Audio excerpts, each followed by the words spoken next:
เคสบายดีเนาะสบายดีลูกค้าหมดทุกคนเนาะ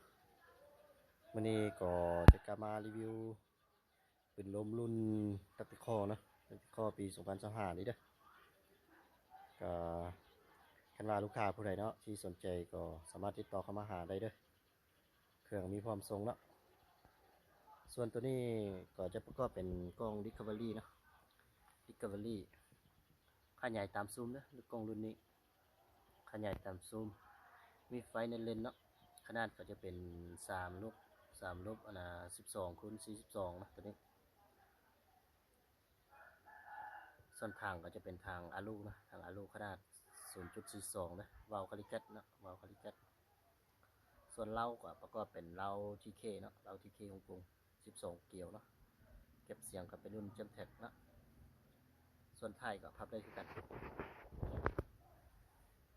คันว่าลูกค้าผู้ใดเนาะที่สนใจตัดข้อก็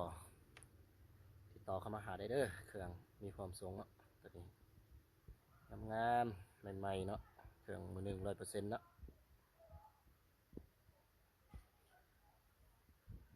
ปุ่มตัวสีแดงนี่ก็เป็นตัวล็อกไก่เนาะอันนี้นะอันนี้ก็ปลดล็อกเนาะเปลี่ยนไปก็ล็อกไก่ใช้งานง่ายแบบนี้ใช้งานง่ายนิยมหลายเนาะคนนิยมหลายใส่งานก็โอเคเนาะทนทานประหยัดลมเนาะรุ่นนี้